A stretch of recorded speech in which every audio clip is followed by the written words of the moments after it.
జనసముద్రమైన పవన్ కళ్యాణ్ బహిరంగ సభ.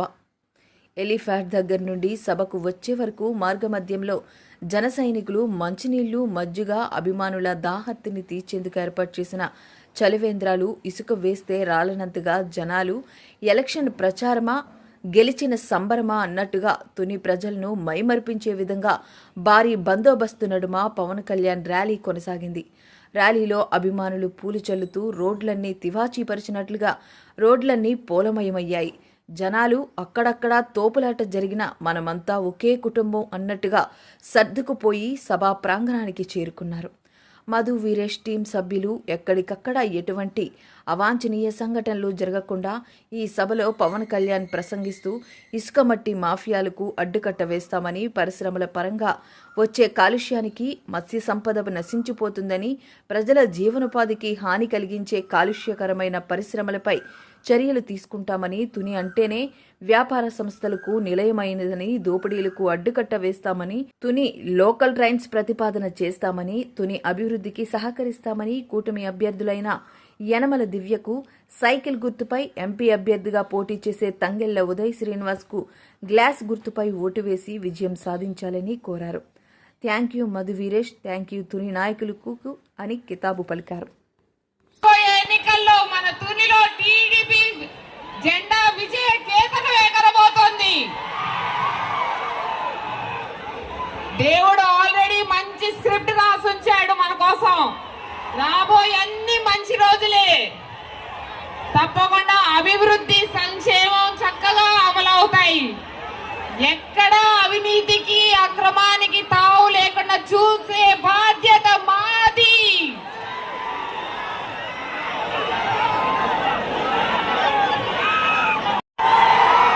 ఒకవైపు చూస్తా ఉంటే ఈ రాష్ట్ర భవిష్యత్తు ఇక్కడున్న ఈ మహానేత చేతుల్లోనే ఉంది అనే ఒక అపారమైన నమ్మకంతో ఇక్కడికి వచ్చిన అశేష జనవాహినికి ప్రత్యేకంగా ధన్యవాదాలు, నమస్కారాలు తెలియజేసుకుంటూ ఈ రాష్ట్ర భవిష్యత్తు గురించి దిశా నిర్దేశం చేయడానికి ఎన్నో త్యాగాలు చేసి ఎన్నో అవమానాలు పడైనా సరే ఈ రాష్ట్ర భవిష్యత్తుకి నేను దిశానిర్దేశం ఇస్తానని చెప్పిన మనందరి అభిమాన నాయకుడు, నాకు అభిమాన నటుడు, నాకు అభిమాన నాయకుడు అయిన కొణిదెల పవన్ కళ్యాణ్ గారికి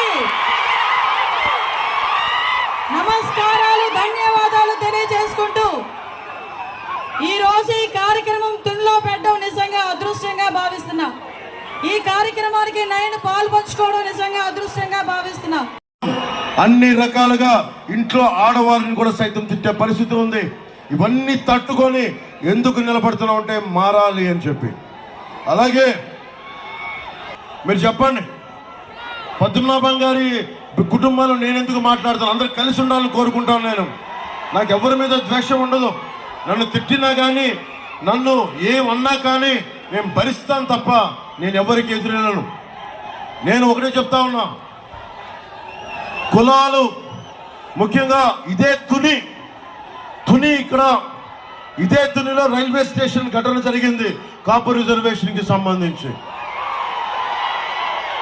అంటే నాకు తుని అనగానే ఒక అద్భుతమైన చక్కటి దేవాలయాలతో కూడిన కేంద్రం, వాణిజ్య కేంద్రం, చక్కటి చెరువులున్న కేంద్రం అని తెలుసు. కానీ తుని అనగానే ప్రతి ఒక్కరి మనసులో ఇక్కడ రైలుని తగలబెట్టేశారని ఒక భావన ఉంటుంది. నేను దానికే 2018లో విజయవాడ నుంచి ఇక్కడికి నేను వచ్చి తుని అంటే రైలు దుర్ఘటన కాదు, రైలు తోటి సుఖశాంతులతో ఉండాలని ఒక సంకేతం పంపడానికి మొట్టమొదటిసారి పోరాట యాత్ర నుంచి నేను ఇక్కడ తుని రైల్వే స్టేషన్లోనే వచ్చాను. నేను ఇక్కడ తీసుకోవాలి, రెచ్చగొట్టలేదు. నేను మిమ్మల్ని కాపాడేవాడే తప్ప యువతని వాడుకొని నేను నా భవిష్యత్తు నిర్మించుకునేవాడిని కాదు. ఎంఆర్పిఎస్ ఉద్యమం కూడా ఈ 2.5 దశాబ్దాలుగా ఉంది. ఖచ్చితంగా అలాగే కూర్చొని ఈ రోజున ప్రధానమంత్రి గారి పక్కన కూర్చొని ABCD వర్గీకరణ కూడా ముందుకు తీసుకెళ్లే అంత బలంగా నిలబడ్డారు. ఉద్యమానికి నేను ఇవ్వాల్సిన గౌరవం నేను ఇస్తాను. కానీ కాపు రిజర్వేషన్ కి సంబంధించి అది చెయ్యగలమా లేదా అనేది అందరూ నిర్ణయించుకోవాలి. ఎవరైతే ప్రారంభించారో వాళ్ళు నిర్ణయించుకొని ప్రజల్ని తప్పుదోవన పట్టించుకోవడం, ఇదొకటి నేను కోరుకుంటున్నాను. నేను కులాలకి, మతాలకి, ప్రాంతాలకి అతీతంగా యువత అందరికీ బాగుండాలని కోరుకునేవాడిని, మీ భవిష్యత్తు బాగుండాలని కోరుకునేవాడిని. అలాగే మిమ్మల్ని అందరినీ ఏమడుగుతారు, ఏ కులం అడుగుతారు, ఏ ఉపకులం అని అడుగుతారు, అంతేగాని మీకు ఏం నేర్చుకోవాలనుంది, మీ అభిలాష ఏంటి, మీకేం. మా అధినేత పవన్ కళ్యాణ్ గారు పర్యటన చూస్తుంటే అసలు జనం ఎంతవరకు ఉన్నారని కనిపించినంత విధంగా ఈ ముందున్న మహిళలను చూస్తుంటే కూటమిది విజయం, తునిలో రాబోయేది టీడీపీ, జనసేన, బీజేపీ ఎమ్మెల్యే అని చెప్పి ఇంత చక్కగా తెలుస్తుంది. అలాగే మన రాష్ట్ర పరిస్థితి గురించి మీకు తెలుసు. ఎన్ని లక్షల కోట్లు అప్పులు చేసి బీసీ కార్పొరేషన్ డబ్బుల్ని, నిధుల్ని మళ్లించేసి బీసీకి అన్యాయం చేయడం వల్ల బీసీలకు వచ్చిన నష్టం 76,000 కోట్లు. స్వయాన ఈ ముఖ్యమంత్రి నా బీసీ, నా ఎస్సీ, నా మైనారిటీ అనే ముఖ్యమంత్రి బీసీ కార్పొరేషన్ నుంచి 76,000 కోట్లు నిధులు మళ్లించి మోసం చేశారు. అలాగే ఈ బీసీల్ని స్థానిక నాయకత్వంలో రిజర్వేషన్ తగ్గించి 16,800 స్థానిక నాయకత్వాన్ని. దయచేసి అందరూ హృదయపూర్వక నమస్కారాలు. ఇది చాలా కీలకమైన ఘట్టం మనకి ఈ ఎన్నికల్లో. నేను మీకు వచ్చింది ఒక భద్రత గల సమాజం, ఒక అభివృద్ధి ఉన్న సమాజం, అందరికీ నిలబడే ఒక సమాజం కావాలి. కానీ మనకి 2019 నుంచి మనం ఏదైనా మాట్లాడదామంటే దాడులు, దోపిడీలు, ఏదైనా అడిగితే బూతులు, ఇలాంటి ప్రభుత్వాలు, 3 కబ్జాలు, 6 సెటిల్మెంట్లు ప్రభుత్వం ఇది మారాలి. ఇది మారాలని మనస్ఫూర్తిగా నేను ఆకాంక్షించాను. ఆ విధంగానే వైసీపీ వ్యతిరేక ఓటు చీలకూడదు. అలాగే ఇక్కడ అల్లూరి సీతారామరాజు గారి విగ్రహం ఉంది.